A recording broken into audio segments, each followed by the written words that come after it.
Hey everybody, sorry for that little interruption. That's why the camera died when it did. I was going off into stuff like this. Superman 704.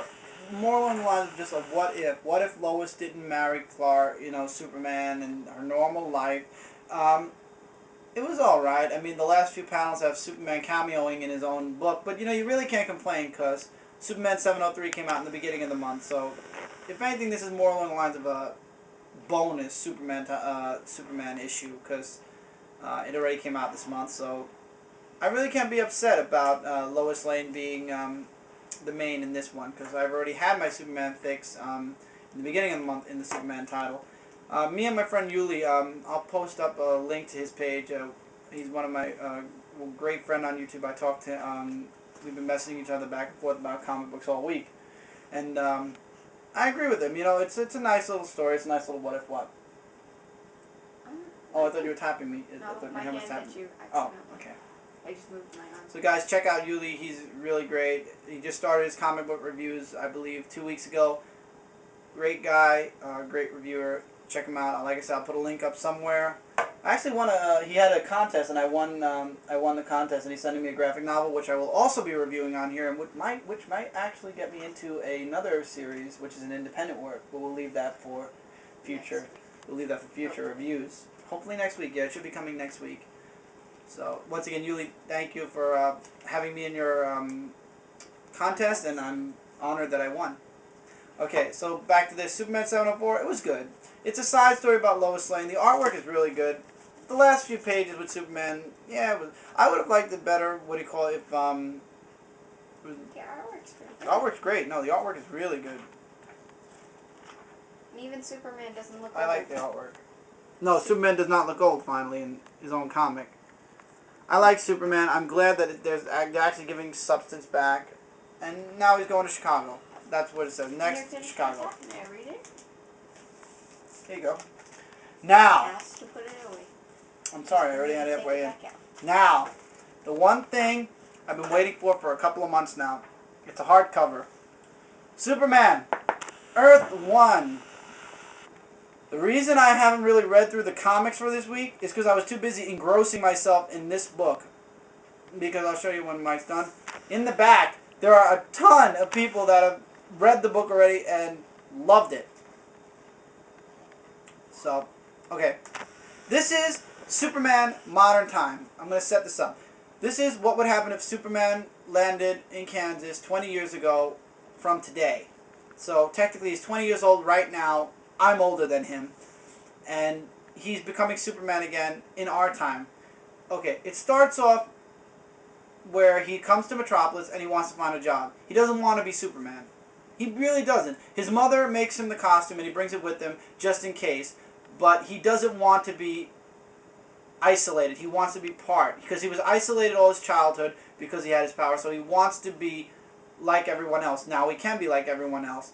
And it's like very, I don't want to say it's emo, but it's whiny. He doesn't want to be Superman, but so he's looking through all these jobs. He goes to the Daily Planet. He talks to Perry White. In the end, he gives him a job application. Says, "I hope I see you again." You see him throw it away. So it all adds. It all looks like he's not going to be Superman. He's not going to work for the Daily Planet. He's going to work for somebody else. And he actually finds a job at a science place, and they want him to work for them. And he's like, "Okay, I can make good money. I can give you money, Ma, and we could all be happy." And she's like, "I'd be happy if you were helping other people." Then, in the middle of the book, the government, you find out the government has Superman's ship, which is damaged, and Superman has like a part of his ship.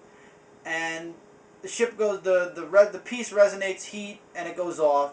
And because Clark touches it, it activates the ship, which now is starting to heal itself, which sends off a signal to the villain of this entire book called Tyrell. I forgot what the fuck his race was called, but anyway, in this series, Krypton wasn't destroyed. It turns out, spoiler, that his people destroyed Krypton. They were at war with each other. Krypton and their planet were at war with each other from day one because they wanted to, something about the sun.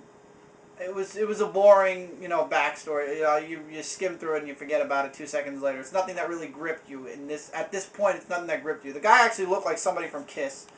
I'll see if I can find a good picture. Anyway, this alien goes to their planet and gives them the drills and everything that go into the Earth and then the Krypton, and then 2 years later Krypton explodes, and the only thing that they had to promise to these aliens that you don't see them, they're a shadow. This is them, they're a shadow, you don't know who they are, is that every last Kryptonian must die. Which they did, until they found out that Clark was alive. So now this guy, Tyrell, I'm hoping I pronounce his name right here, this is what he looks like, wants to kill Superman, and he threatens to destroy the Earth if Superman doesn't show himself. So in the end, Clark ends up, first he doesn't put the suit on. He goes around and he's like the red-blue blur on Smallville. You just see the red and blue blur and that's it. No Superman yet. Then finally, he says, you know what? I have to do this. He puts the suit on. He fights this guy. And it looks like he's going to lose. And then Lois Lane and Jimmy Olsen save him. And he fights the guy. And in the end, he wins. But now here's the thing. And then his ship comes out, and he jumps into his ship, and his ship helps him destroy the rest of the armies, and etc., etc., etc.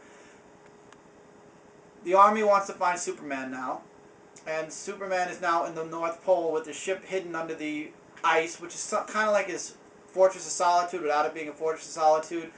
Clark now has to make a mask for himself as a human, because the mother warned him, and this is why he didn't want to be Superman. She's like, if you become Superman, you can't wear a mask. So your mask is going to be who you're going to hide yourself as for the rest of your life. That's why he didn't want to be Superman, but now it's too late. So he becomes Clark Kent with the glasses and everything, and he joins the Daily Planet. Who knew? Everything goes back to continuity again. Well, not really. This is a different universe now. It's Earth 1. But it leaves you up with this. The army wants to find Superman. And this is what really got me. Right before the villain dies, because of course you know the villain's going to die, because there's nobody known. It's not Lex Luthor. There's no Lex Luthor. No Lex Luthor at all in this entire origin. Which kind of leaves me off. He says right here, he still doesn't know about the ... Ship explodes. You don't know what the fuck he's talking about.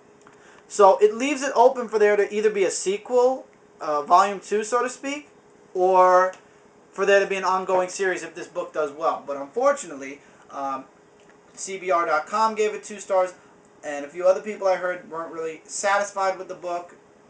But my honest opinion, my honest, unbiased opinion, because I am a Superman diehard fan, and if I see something shitty, I'm afraid I'm going to rip into it when I shouldn't. Yeah, it had an emo beginning. Yeah, he became Superman. The villain was a joke. The backstory, it changes the history of Krypton a little bit. Does it really, really upset me? No. But if this was to become the actual continuity, yes, but it's not. That's what people really have to realize. This is a side book. This is not a what-if book. This is more along the lines of its own entity. You're reading the comic, aren't you? This is its own entity. That's why they call it Superman Earth 1. I'm actually looking forward to Batman Earth 1. I might actually pick up Batman Earth 1 if they're making it a graphic novel. If they made this an ongoing series, I'll be honest, I would get it. Because for those of you like me who suffer through the 12 issues of All-Star Superman, this is better.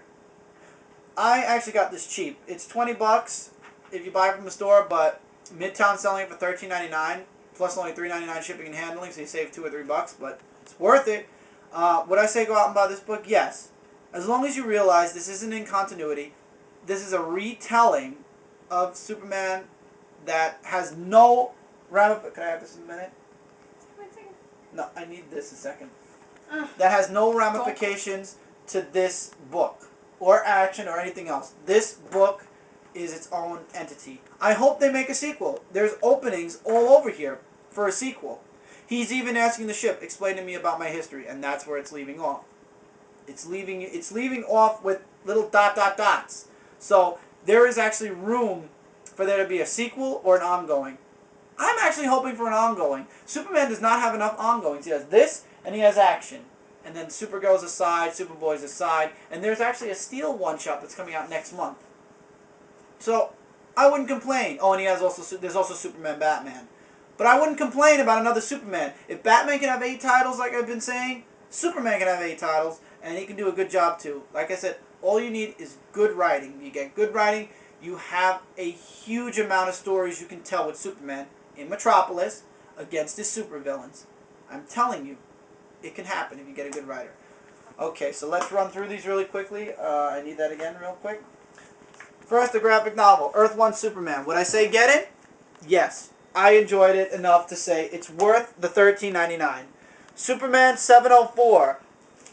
Pick it up. It's really good. Gives you a little backstory on Lois Lane, a little what if, so to speak, with Lois Lane. Now getting into the ones I'm holding. Supergirl Annual 2 was really good. I'd check it out. Lex Luthor's Action Comic 894. I wish it wasn't Lex Luthor, but the Jimmy Olsen story is really good also. I'd say get it. Definitely get it. Teen Titans Jump On Time, people. Really good title. It was tied for Comic of the Week with Earth 1 Superman. Grab it.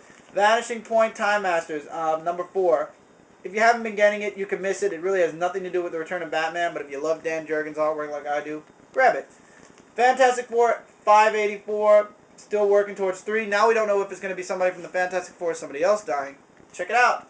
Secret Avengers number 6, I'm kind of on the fence with. I'm bored with it, but not bored enough to say I might drop it. It's 50-50. I'd say check it out. It's the only good Avengers title. I don't care what any sales people tell you, what anybody tells you. This is the best Avengers title because Bendis' name is not anywhere on the cover, and it's good artwork because Brubaker is really good with Secret Avengers. I'm just not gripped by this title at the moment. Uncanny X-Men is a bunch of bullshit. All talking, no X-Men except for Kitty Pryde and Emma Frost.